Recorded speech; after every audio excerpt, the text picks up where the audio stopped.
Now, during Portugal's rise to power, a few European scholars believed that the Earth was still very small.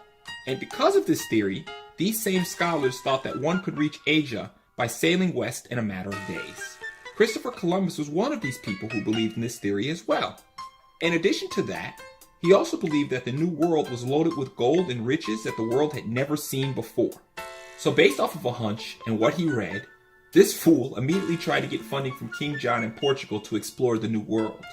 Luckily, he was denied, as King John didn't believe that there was gold in the New World. But that didn't stop good old Christopher Columbus. No sir. He tried 2 more times to get funding.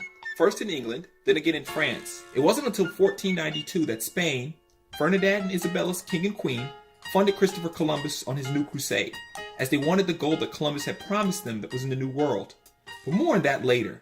And in return for bringing back gold, they promised Columbus 10% of the profits, governorship of the new land, and a new title to go with it, Admiral of the Ocean. So Columbus was given 3 ships, the Nina, the Pinta, and the Santa Maria. They all set sail on August 3rd, 1492, and after 2 months of sailing, they landed in the Bahamas, where they were immediately greeted by the locals, the Arawaks. Time out, time out, time out. Now I have to stop the story. I repeat, I have to stop the story. Why are we being taught in school that Christopher Columbus found America when he never made it to the upper 48 states? I think the guy didn't even pass Florida. He made it to Cuba. So why are we being taught that he found America when everybody knows as clear as day that that's a lie?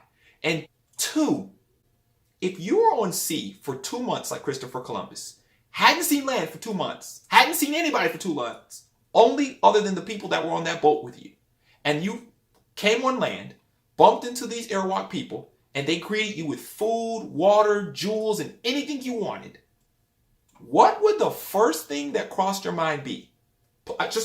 Please, I need people at home to really think about that. What would the first thing that would cross your mind? Would it be anything malicious? Would it be malintent?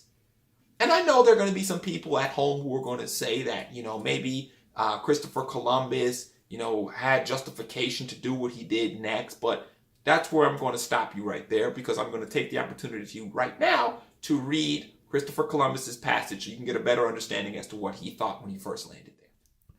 They brought us parrots and balls of cotton and spears, and many other things which we exchanged for glass beads and hawk bells. They willingly traded everything they owned. They were well built with good bodies and handsome features. They're so naive and so free with their possessions that no one who has not witnessed them would believe it. When you ask for something they have, they never say no. To the contrary, they offer to share with anyone. They do not bear arms, and do not know them. For I showed them a sword.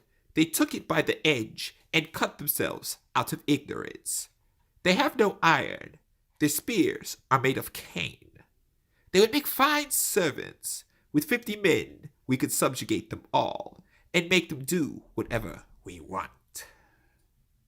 Here there are so many of these slaves, although they are living things, they are as good as gold. Time out again. So the first thing that crossed this mind, let me get this straight. The first thing that crossed this man's mind was to put these people in slavery? You didn't see land for almost 2 months. And by his own admission, these people had no conventional weapons. They were people of peace. They gave him food, water, and everything that he asked for with no resistance. And the first thing you thought about, Christopher Columbus, was hurting these people and putting them into slavery? Seriously? And get this, Christopher Columbus didn't just think about doing this to these people. He actually went through with it. As soon as he surveyed the area and wasn't able to find the gold that he was convinced existed in these parts, he put his sinister plan into motion. And again, I'll read yet another excerpt for the disbelievers. As soon as I arrived on the Indies, on the first island which I found, I took some of the natives by force in order that they might learn and might give me information of whatever there is on these parts. And remember, folks, the information that Columbus wanted more than anything else was, where was the gold at? So he took a handful of these people prisoners and insisted that they take him to where the gold was. This led him to Cuba and Hispaniola, the island that consists of Haiti and the Dominican Republic today.